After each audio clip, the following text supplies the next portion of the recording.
So I was taking a walk through the woods and reconnecting with many inner images, and um, we all have our areas and aspects that we keep hidden. And sometimes the lid comes off, things arise for a time, and can very well become a large part of you. But when you experience damage, you tend to take those aspects and stuff them back down in a box, put them away. You know, uh, I think we go between periods of oppressive repression and possession, but you kind of want to, hopefully, nobody can truly break the cycle. But as you come back and say, hey, wait a second, these areas tucked away weren't so ugly. And you can see, the different trains of thought that connect through everything. And, I've closed down a lot of my own connection to my own nature within and the nature of nature. But it's like when you look around you, uh, shoot, there's everything from beautiful days to storms and everything else in between. And that's just part of the miracle of what it is to be alive. Uh,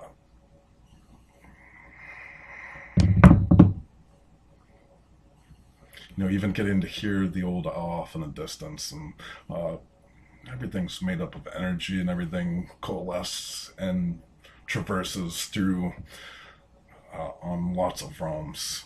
So there's a lot more that floats and flies through, and there was a period of time when I got quite convoluted, and my darkness became so powerful. uh, it wasn't a pleasant sight or journey. So that still always remains. But I like to retain that uh, external perspective awareness. And that comes through in many shapes and forms, and pictures, images, uh, words, sayings, feelings. Uh, it's all sensory awareness. And I like to keep myself open. You instantly pick up on what a person's radiating, and you can see what zone they're in. Sometimes you can even see the things that are flying through them too. And it's kind of funny how a lot of that stuff works. Uh, it is.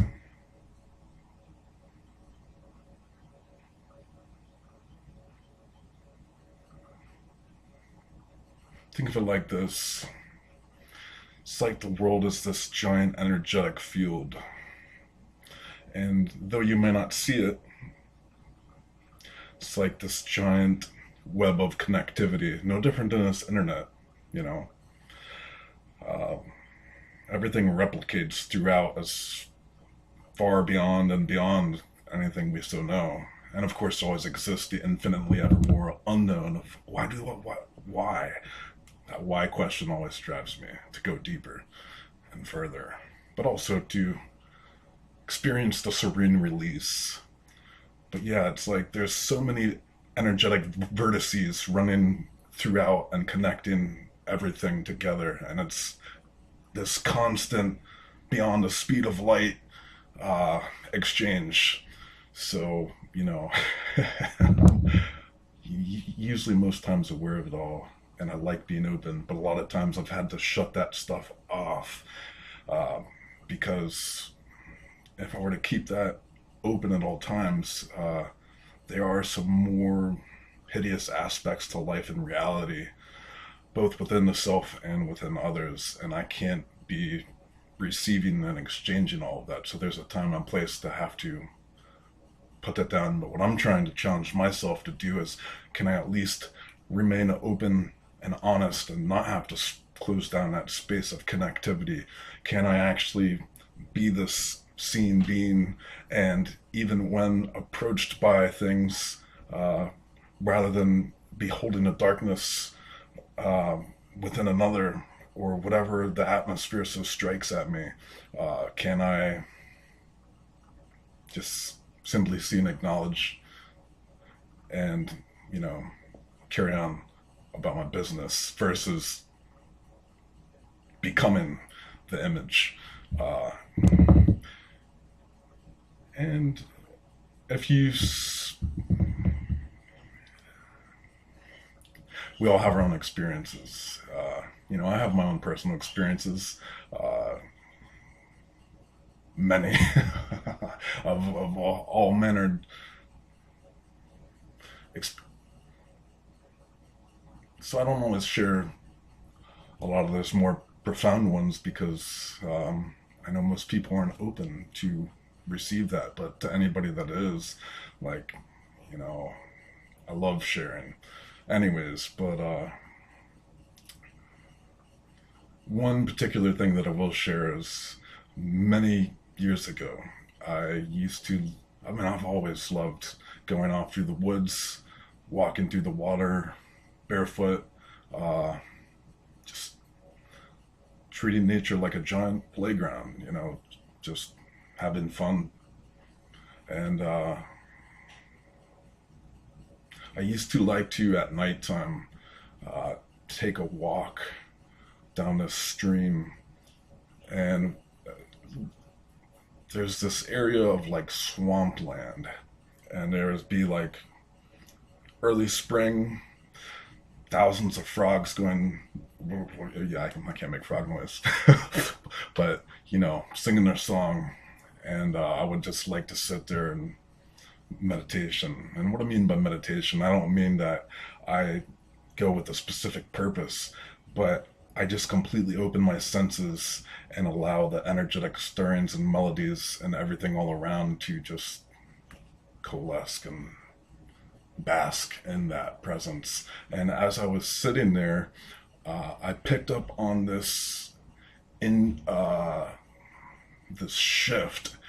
Internally, I heard like a boom, but there was no audible boom. But there's this presence that just entered and like just it made that impact. And as I was sitting there, and that same flash of moment and that presence came. Well, the frogs were ribbit, ribbit, ribbit, ribbit, you know, doing their thing and croaking. And as soon as that came in, it was just all once, boosh, and the frogs just completely went went silent. And so I noticed that I wasn't the only one picking up on this energetic shift. Well, I'm putting this song back on. Okay.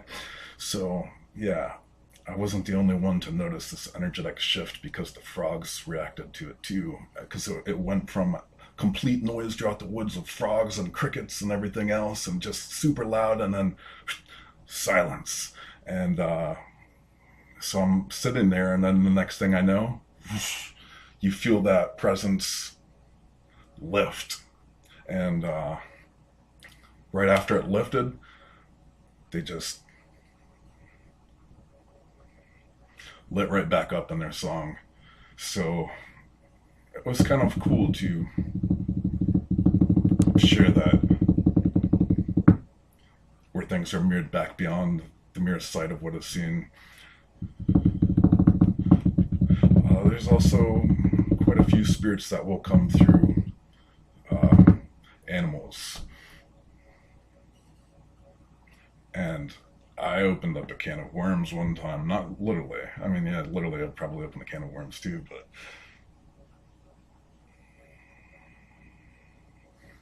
nature's an interesting place and space.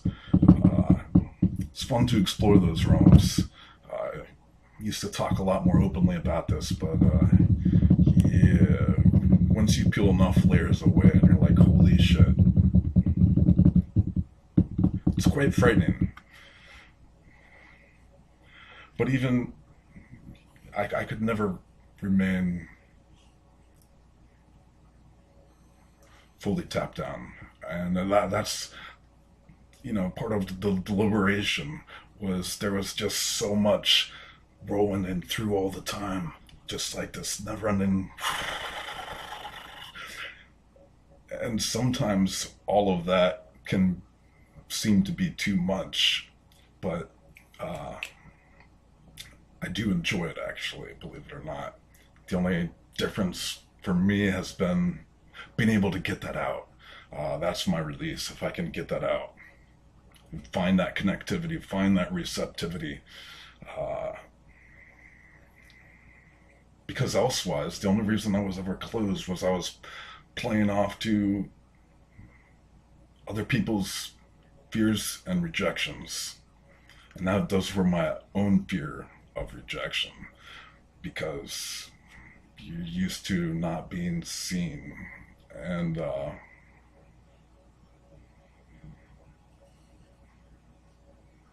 that's one of the reasons I was really disliked by my dad and teachers at a young age, because I had such a whirlwind lightning mind and perception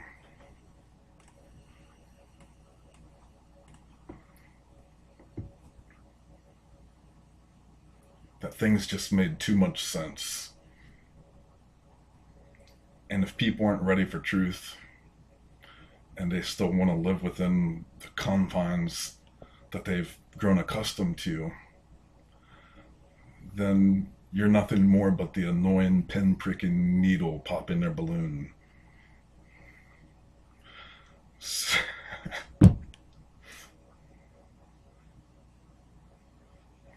But all things, you know, the old saying, all things happen for a reason.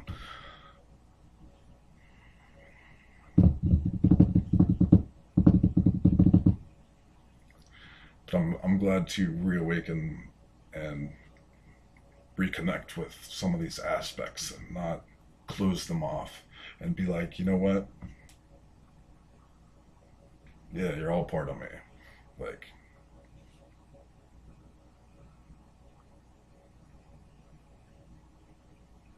and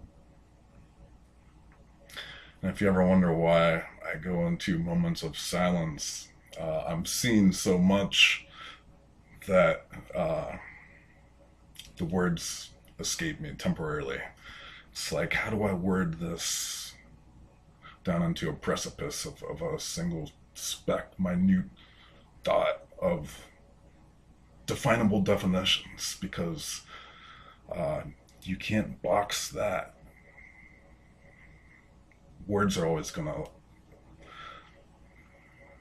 allude, but it's like painting a picture. You're sculpting things through,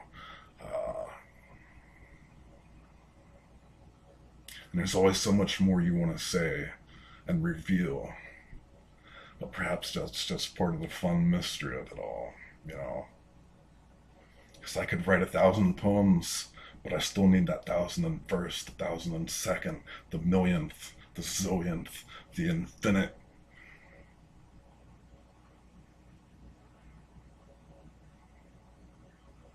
It's like you're just birthing endless forms of creation. And nobody really knows where one or the other began nor ended.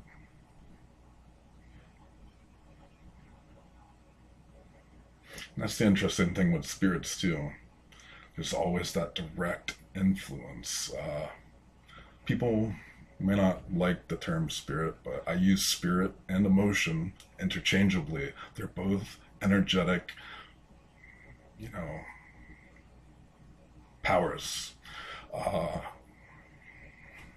An emotion or spirit can possess. Think about anybody that comes under a strong emotive influence, and why is alcohol and spirits, or why is it referred to as spirits? Because it allows for that possessive emotion to take you over for a time, whereas in usual reality you might have more of a detached, not taken over part. Hold on, I'm starting this song over again. So yeah, it's like there's so much, and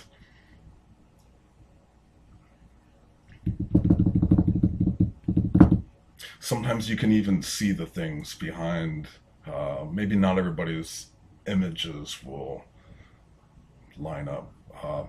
Everything's got that epimorphos can appear however it so wishes.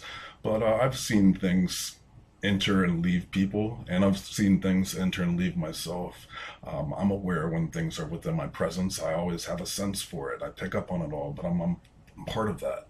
Uh, you know, it's like this mutualism, and things you can choose what commingles and exists and not. And sometimes you want to close off areas, but you can't. And you say, okay, then I have to respect this because this being is real and legitimate. I don't, you know, there it is. I see it, I acknowledge it. But, you know, you don't have to stay focused upon that one particular aspect. There's so many other aspects you can tap into. Uh, and it's a hell of a lot of fun. Uh, it keeps me going. Uh, I just love how it feels.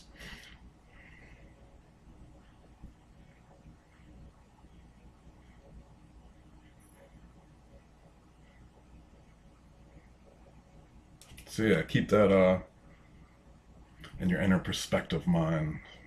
Emotion, spirit, one and the same.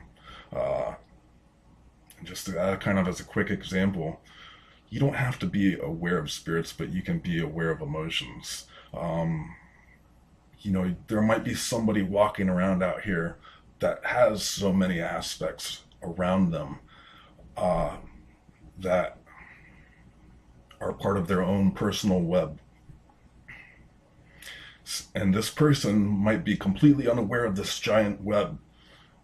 So they believe these things to be them. And it's like, no, those things that you believe, uh, that's not the you.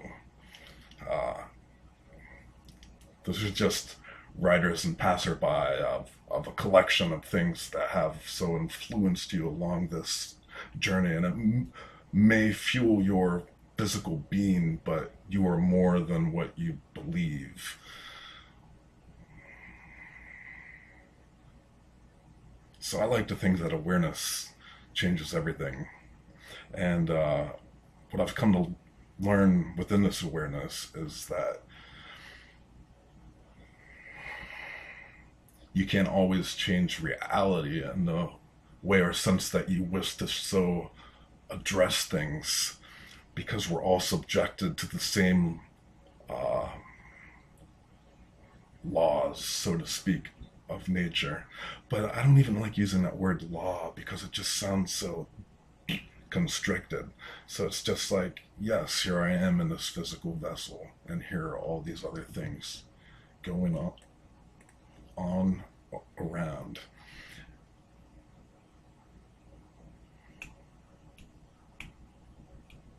But no matter how frighteningly beautiful it gets, I can never stop. I've got to dive deeper. I've got to know more. But I love all this. Oh my God.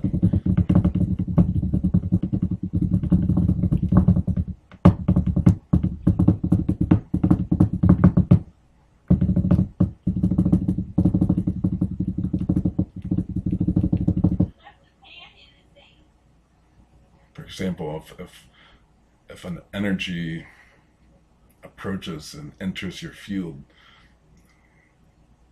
you can generally pick up on a sense of what it's there conveying, but it's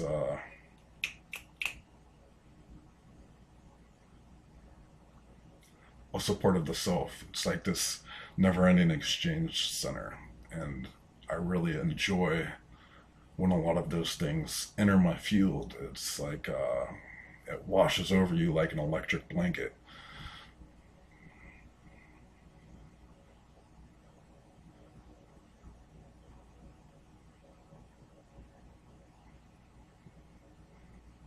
Anyways, There's so much more that I want to say, and I will eventually get around to it. Never can say it all. Never stop exploring.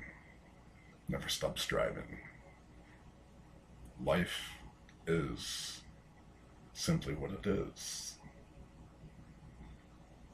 None of us are immune, but we can find joy in going through things.